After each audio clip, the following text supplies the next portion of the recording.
What I do for the 7 years I was here. I started my career here.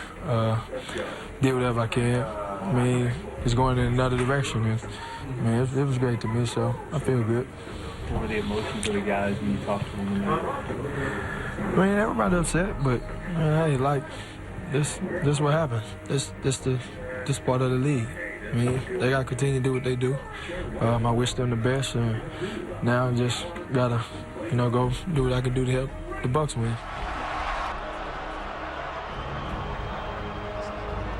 Hey, 1 second here. Come on, people. You fans are the greatest fans in the world, as everybody said that. Show a little bit of class. This is a man that I've spent some time talking to. He is going to change this franchise. This is crazy. Seriously. Come on, you're doing yourself a disservice. All of the wonderful accolades being said to you, for you to treat this man who is spending his money to do the best that he can to turn this franchise around, and I know he's going to do it. So give him the respect he deserves. Buzz, you saw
fans, they just love their Warriors.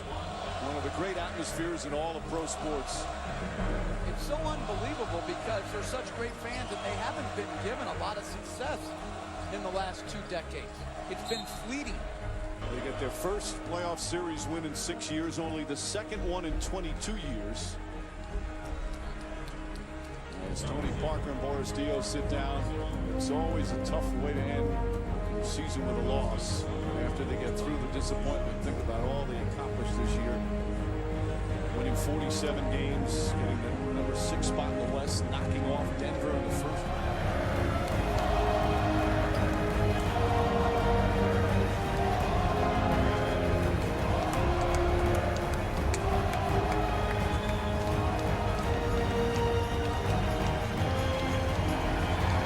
We just want to thank you guys for your continued support all season. You guys made Oracle Arena a great place to play. The energy, the passion you have for us is unmatched across the league. So we want to just thank you guys. Obviously it didn't end the way we wanted it to, but all the hard work and the foundation we built this year, we're going to keep growing and getting back to this level next year.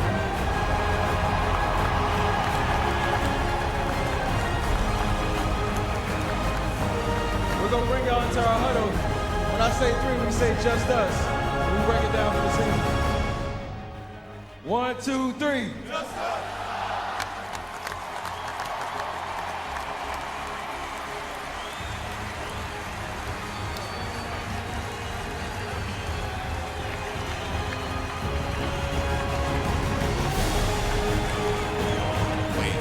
basketball and play with your teammates. So when you talk about Harrison Barnes, I've known him since he was in high school. You know, there's a story about Harrison. I was playing basketball with him in the gym, and I guess he didn't know who I was, so he asked me what I did. I told him I was an agent. And he was like, really, you're an agent? Why are you playing with us? I'm like, you know, I'm just trying to get in shape. His mom was right behind him, like, you goofball? Like, you're not an agent. So, so I've been knowing Harrison for a while. He's a great guy, hard worker. Like, I'm really excited to play with him because he just enjoys playing the game, and he's going to be a great talent in this league for 10 plus years. With Klay Thompson guarding him, knowing how lethal he can shoot the ball and how he's going to spread the floor. And the two smartest bigs in the league with David Lee and with Bogut, and those guys just knowing how to play basketball. And then, you know, Steph Curry is like the second coming of Jesus Christ. He's like the most loved man on earth right now. So just playing with those guys and just knowing what I could bring to the table to help them be better players, and they're going to definitely help me become a better player because of the things they do around what I do. It just fits so well. I think you're going to have a real good year assist-wise. I think Yes. Yes. Get some assists.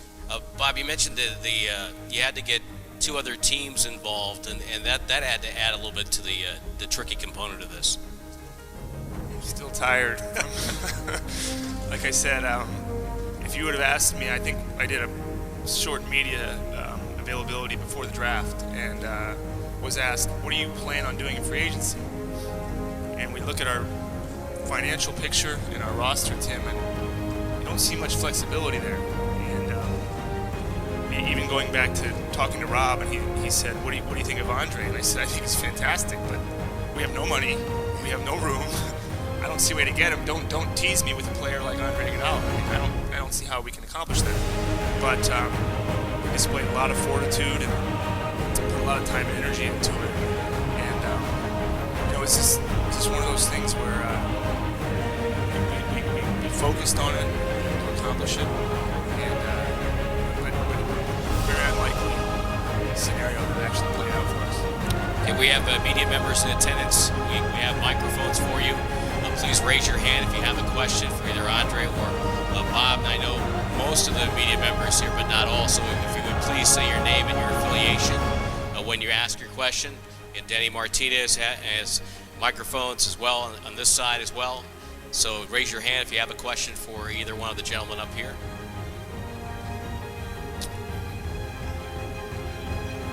I'm going to ask Andre a question that while you're thinking of one. Andre, when you talk about the team coming together, and you've been on teams that obviously been in the playoffs, what do you think is a key for this Golden State team moving forward to capitalize on last year's success? Just continue to grow as players. They have a lot of young guys. This might have been their first time having a playoff experience, so it was good to see them. It was good for them to go out the first round and get out the first round and go up against a team like the San Antonio Spurs, or probably one of the most calculated teams in the league as far as the way they run their sets and their offense, the way they work together and kind of play together as a unit. You need that in this league to win. There's only one LeBron. There's only one Kobe. There aren't too many guys who can kind of control the game by themselves. Outside of that, you have to come together as a unit and kind of hold strong in defense.